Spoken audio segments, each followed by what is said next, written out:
Party के लोकप्रिय प्रत्याशी डॉक्टर राजकुमार जी, आम आदमी पार्टी के हमारे सभी नेतागण, एक एक कार्यकर्ता, सबसे पहले तो आपको सर झुका के नमन करना चाहता हूं कि इस कड़कती धूप में इतनी बड़ी संख्या में आप लोग यहां पर इंतजार कर रहे हैं मौजूद। साथियों, मुझे आने में थोड़ा विलंब हुआ इसलिए कि आपको कोई टाइम बताया गया था, मुझे कोई टाइम बताया गया था। मुझे यह समय 5 बजे का दिया हुआ था, इसलिए थोड़ा आने में विलंब हुआ। मैं इसके लिए माफी चाहता हूं। एक बात की शुरुआत में जो डॉक्टर साहब ने यहां पे की, इस क्षेत्र के विकास को लेकर मैं एक ही लाइन में कहना चाहता हूं, आम आदमी पार्टी, अरविंद केजरीवाल जी, भगवंत मान जी, हमारी सरकार का एक एक विधायक, मंत्री और कार्यकर्ता, हमारी दिल्ली से लेकर पंजाब तक एक ही पहचान है, जनता के लिए दिन रात काम करना और जनता की समस्याओं का समाधान करना। और इसलिए जो भी मांगे आपकी हैं, ये आप निश्चित रूप से अपने दिल में बिठा लीजिए। इनको यहां से आप सांसद बनाइए। हमारी सरकार है पंजाब के अंदर, भगवंत मान जी की सरकार है पंजाब के अंदर, आम आदमी पार्टी की सरकार है पंजाब के अंदर। जो वादे हम करते हैं, वादे से ज्यादा काम करके दिखाते हैं, ये हमारी पहचान है। हमने कहा था 300 यूनिट बिजली फ्री देंगे, ये कोई मामूली वादा नहीं था। लेकिन भगवंत मान जी की सरकार बनी। अरविंद केजरीवाल जी ने पूरे चुनाव में प्रचार कर करके कहा था, भगवंत मान जी ने कहा था 300 यूनिट बिजली फ्री होगी। पूरे पंजाब में 300 यूनिट बिजली फ्री हो गई। गरीब के घर में बिजली तो आनी चाहिए, लेकिन उस बिजली की कोई कीमत नहीं होनी चाहिए, ये हमने तय किया। मोहल्ला क्लिनिक बनाया जा रहा है यहाँ पे, जहां दवाएं मुफ्त मिलती हैं, इलाज मुफ्त होता है, जांच मुफ्त होता है। पंजाब के अंदर अच्छे स्कूल बनाए जा रहे हैं। इसलिए डॉक्टर राजकुमार जी ने जितने वादे आपसे किए हैं, एक एक वादा पूरा करने का काम करेंगे। सरकार हमारी है, इनको यहां से सांसद बनाइए और जिताइए, ये आपसे वादा करना चाहता हूं। दूसरी बात साथियों और दोस्तों, एक बहुत बुरे दौर में हम लोग जी रहे हैं। एक राष्ट्रीय संकट है इस देश के सामने इस वक्त, और यह संकट कोई मामूली संकट नहीं है। यह संकट है बाबा साहब डॉक्टर भीमराव अंबेडकर के संविधान के ऊपर। यह संकट है भारत में आरक्षण की व्यवस्था के ऊपर। यह संकट है आपके चुनाव की व्यवस्था के ऊपर, भारत के लोकतंत्र के ऊपर। देश के प्रधानमंत्री नरेंद्र मोदी जी, आरएसएस और बीजेपी, ये बाबा साहब डॉक्टर भीमराव अंबेडकर के संविधान को खत्म करना चाहते हैं। ये हमारे आरक्षण की व्यवस्था को खत्म करना चाहते हैं। दलितों को, पिछड़ों को, आदिवासियों को जो आरक्षण का हक मिला है, वो हक आपसे छीनना चाहते हैं और चुनाव को देश के अंदर खत्म करना चाहते हैं। इन तीनों बातों का उदाहरण देकर आपके सामने अपनी बात रखूंगा। याद कीजिए, आरएसएस और भारतीय जनता पार्टी, इनका इतिहास पढ़ लीजिएगा। 1949 में जब बाबा साहब भारत का संविधान बना रहे थे, पूरे देश के अंदर भारतीय जनता पार्टी तो तब नहीं थी, उस समय आरएसएस हुआ करती थी। बाबा साहब के पुतले इन लोगों ने पूरे देश में जलाए और कहा कि यह संविधान भारतीयता के खिलाफ है। उस दिन से संविधान का विरोध कर रहे हैं। याद करिए इनके आरक्षण की व्यवस्था के बारे में। जब 89 में मंडल कमीशन लागू हुआ, पूरी की पूरी बीजेपी आरक्षण के खिलाफ खड़ी हो गई। और इतना ही नहीं, 2015 में मोहन भागवत ने कहा आरक्षण खत्म होना चाहिए।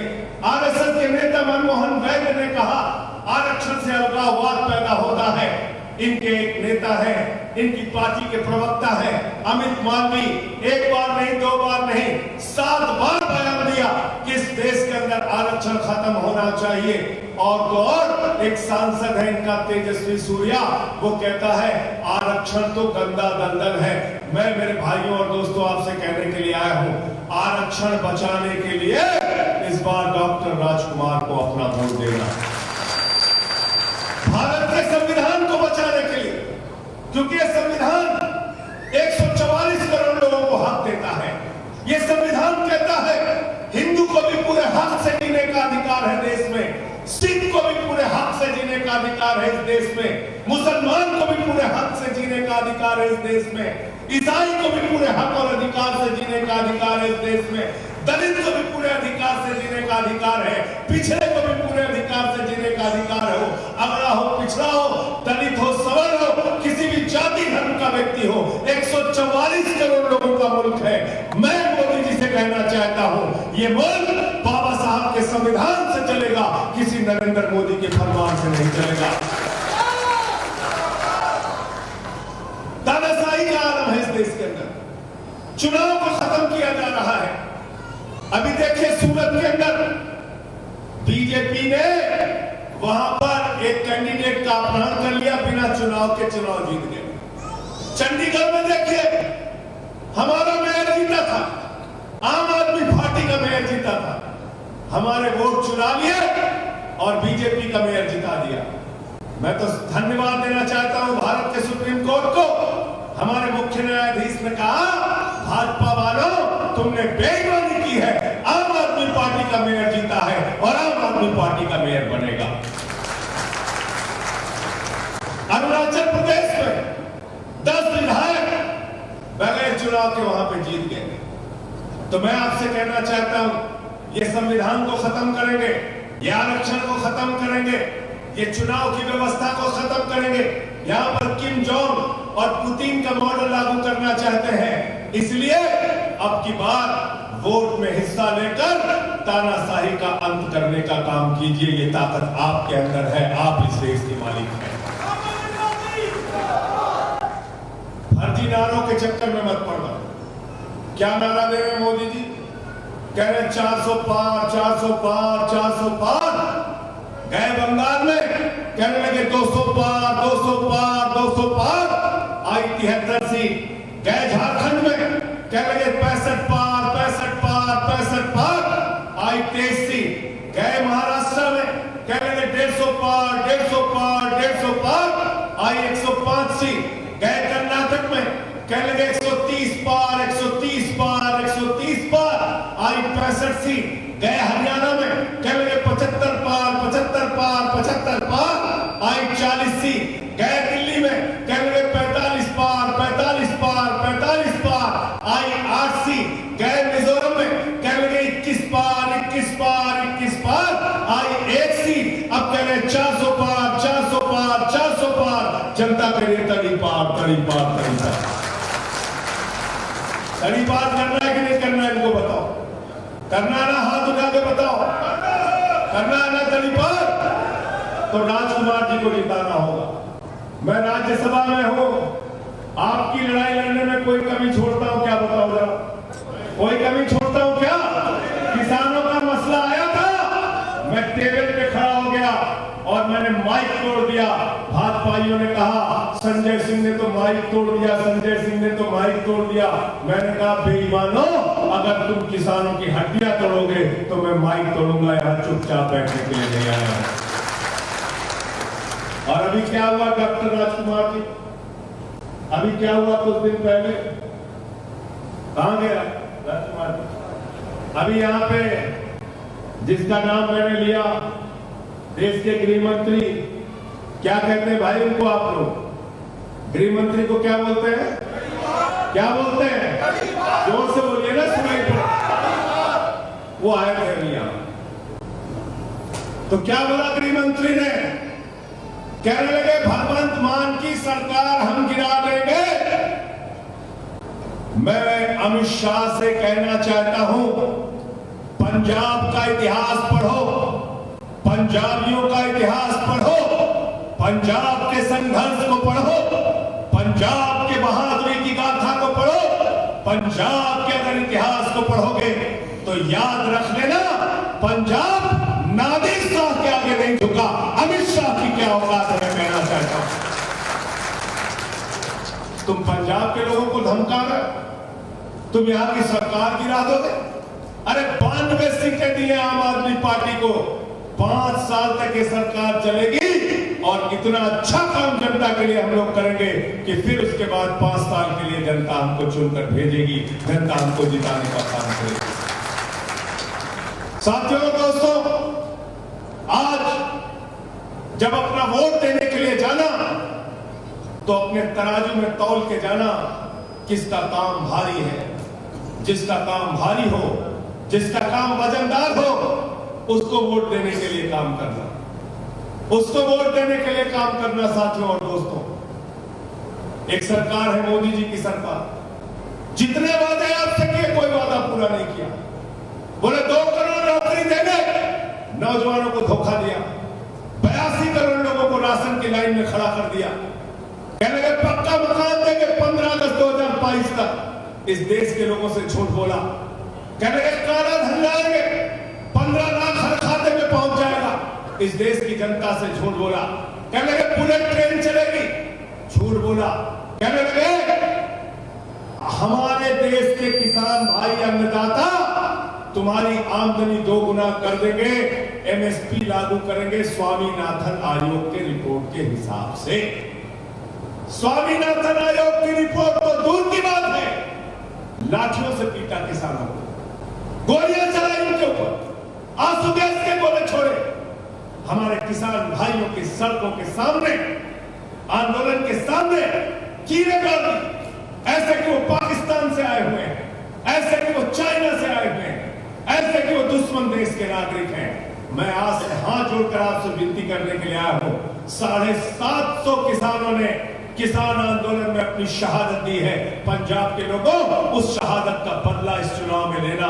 अब की बार राजकुमार जी को यहां से जिताना है, झाड़ू चलाने का काम करना है। और झाड़ू बहुत काम की चीज होती है कि नहीं बताओ डॉक्टर साहब? काम की चीज होती है। घर की सफाई करनी हो तो क्या चाहिए? जोर से बोलिए भाई। पंजाब में धीमी आवाज तो नहीं आती, पंजाब में जोर की आवाज आती है।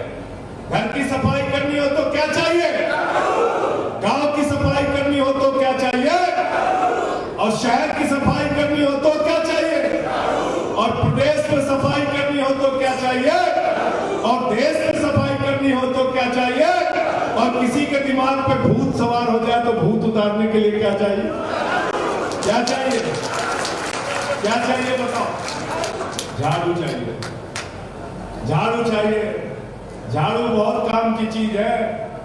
और भाजपा वालों के बारे में तो मैं कहता हूं, कोई बाइक चोर होता है, कोई कार चोर होता है। बीजेपी के लोग, नरेंद्र मोदी का जो गैंग है, ये पार्टी चोर है, पार्टी चोर, पार्टी चोर है। उद्धव ठाकरे की तीर कमान चुरा ली, शरद पवार की घड़ी चुरा ली, अब भगवंत मान की झाड़ू चुराने आए हैं। झाड़ू मार मार के इनका दिमाग ठीक करने का काम आपको करना है, इनका भूत उतारने का काम आपको करना है। दिल्ली में गए थे केजरीवाल की झाड़ू चुराने, केजरीवाल ने झाड़ू मार के इनका दिमाग ठीक कर दिया। कोई चिंता की बात नहीं, हम लोग को जितना जेल में डालना है डालो। मनीष सिसोदिया को जेल में डाला, सत्येंद्र जैन को जेल में डाला, अरविंद केजरीवाल हमारे पार्टी के मुखिया को जेल में डाला। 23 दिन तक अरविंद केजरीवाल को जेल में इंसुलिन नहीं दी गई। वो आदमी जो दिल्ली के लोगों के दवाओं का इंतजाम करता है, दिल्ली के बच्चों की शिक्षा का इंतजाम करता है, बुजुर्गों के लिए तीर्थ यात्रा का इंतजाम करता है, उस व्यक्ति को 23 दिन तक दिल्ली के अंदर तिहाड़ जेल में इंसुलिन नहीं दी गई। मुझे 6 महीने जेल में रखा गया। मैं कहना चाहता हूं मोदी जी, पूरी जिंदगी हमको भी जेल में रखोगे, तब भी आपके आगे झुकने वाले नहीं है, तुमसे लड़ेंगे।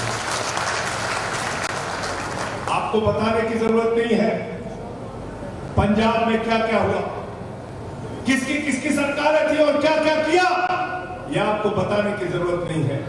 आपको एक एक चीज याद है, और अगर आपको सब कुछ याद है तो आपको झाड़ू निशान याद रखना चाहिए, बनते हुए मोहल्ला क्लिनिक और अच्छे स्कूल याद रखना है, फ्री बिजली याद रखना है, और और याद रखना है डॉक्टर राजकुमार जी का एक एक वादा जो ये आपसे कर रहे हैं उसको भगवान जी से हम लोग पूरा करवाने का काम।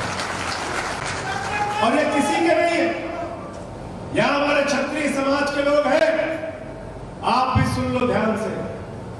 मैं गया था गुजरात में प्रचार करने, मालूम है कहां गया था? भावनगर गया था। भावनगर गया था। मुझे गुजरात के लोगों ने बताया, क्षत्रिय समाज के लोगों ने बताया कि हमने सौगंध खा ली है कि इस बार हम लोग झाड़ू को वोट देंगे, हम लोग झाड़ू को जिताएंगे, आम आदमी पार्टी को जिताएंगे। मैंने कहा क्यों? आप तो मोदी जी को वोट देते थे, बीजेपी को वोट देते थे। कहने लगे हमारे साथ लड़ते कोई बुरी बात नहीं, हमसे लड़ाई लड़ा कोई बुरी बात नहीं, लेकिन केंद्र सरकार का इनका मंत्री रूपाला वो क्षत्रिय समाज की बहु बेटियों पे सवाल उठाता है। आज भी उसको टिकट दिया है बीजेपी वालों ने। मैं मोदी जी आपसे कहना चाहता हूं, हिम्मत है तो लड़ाई हमसे लड़ो। अगर हमारी बहु बेटियों पे सवाल उठाओगे तो घर में घुसकर तुमको हराने का काम करेंगे। हमको कहीं से कमजोर मत समझो। ये भी आपसे अपील करने के लिए आया। पूरे देश में राजस्थान हो, उत्तर प्रदेश हो, बिहार हो, गुजरात हो, हरियाणा हो, सबने सौगंध खाई है कि इस बार भारतीय जनता पार्टी को हराने के लिए आम आदमी पार्टी का साथ देंगे। जहां जहां आम आदमी पार्टी के लोग लड़ रहे हैं उनके साथ खड़े। मैं आप सबसे भी हाथ जोड़कर अपील करता हूं, अपने समाज के लोगों से भी अपील करता हूं, डॉक्टर राजकुमार जी को जिताइएगा। और सिर्फ जिताइएगा नहीं, इनके लिए प्रचार भी कीजिए, जा जाकर दूसरों का वोट भी दिलाइए इनको। तो मैं कह रहा था तराजू में काम को तौल लेना, और काम एक तरफ मोदी जी के फर्जी वादे, मोदी जी कहते हैं ना मेरी ये गारंटी है, तो मैं कहता हूं मोदी जी आपकी एक ही गारंटी है, झूठ बोलने की गारंटी। झूठ बोलने की गारंटी। झूठ बोलने में प्रधानमंत्री हमारे इतने मास्टर हैं कि गंजे को भी कंगी बेच सकते हैं, गंजे को भी कंगी बेच सकते हैं। प्रधानमंत्री जी किस तरह की भाषा बोल रहे हैं आप लोग देख रहे हैं। क्या बोले, कहां से शुरू हुए? पहले कहने लगे मंगलसूत्र लेके चले जाएंगे, फिर मुगल लेके आए, फिर मुसलमान लेके आए, फिर मदरसा लेके आए। अभी कुछ दिनों पहले ऐसे शब्द का इस्तेमाल किया, बोल रहे मुजरा मुजरा। ये प्रधानमंत्री की भाषा है, मुझे शर्म आती है। ये भारत के प्रधानमंत्री की भाषा नहीं है, ये एक सड़क छाप व्यक्ति की भाषा है। प्रधानमंत्री की भाषा ऐसी नहीं होती। आप ऐसी बातें कर रहे हैं, आपको समाज में देश की गरिमा दुनिया के देशों में कितनी गिरती है, ऐसी भाषा आप बोलते हैं तो आपको समझ ही नहीं। कभी किसी को कुछ, कभी किसी को कुछ, कभी किसी को कुछ। आपके पास कोई काम नहीं है। दिन रात देश के प्रधानमंत्री, ED, CBI, income tax department, मैं तो बीजेपी के लिए नारा लगाता हूं, भाजपा के 3 है भाई, ईडी, आईटी, सीबीआई, इसी से कराना चाहते हैं। तो मैं आप सबसे विनती और प्रार्थना करने आया हूं। और एक बात मैं आपको और बता दूं, ये नहीं कि राजकुमार जी इनको खुश करने के लिए बोल रहा हूं। मैं चंडीगढ़ से चला हूं, रास्ते में जिससे बात हुई, जहां मिला, सबने एक बात कही कि आपकी डॉक्टर राजकुमार वाली सीट पक्की तौर पे निकल रही है, बड़े अंतर से निकल रही है। अब लोग तो ये मान रहे हैं, लेकिन सच करके दिखाता है मालिक। और मालिक कौन है लोकतंत्र में? कौन है लोकतंत्र का मालिक? हाथ उठा के बताइए। आप है मालिक। आप मालिक हैं। आपको अपना सेवक बनाना है डॉक्टर राजकुमार। बनाने के लिए तैयार होना, आप हाथ उठा के बताओ। बनाने के लिए तैयार है सारे लोग? बनाने के लिए तैयार है ना? तो पंजाब के उजले भविष्य के लिए, पंजाब के विकास के लिए, किसानों की तरक्की के लिए, इस क्षेत्र की तरक्की के लिए, और जो जो वादा ये करेंगे उसको पूरा कराने के लिए मैं आपसे विनती और प्रार्थना करता हूं, हाथ जोड़कर विनती और प्रार्थना करता हूं, हमारे इस भाई को लोकसभा में पहुंचा देना। राज्यसभा का मोर्चा हम संभालेंगे, लोकसभा का मोर्चा ये संभालेंगे। अगर 4 जून को मोदी जी की सरकार विदा हो गई तो और विकास के काम आपके लिए लेके आएंगे। जो भी भूमिका तय करेंगे आप, उसको हम पूरा करने का काम करेंगे। बहुत बहुत शुक्रिया, बहुत बहुत धन्यवाद। इंकलाब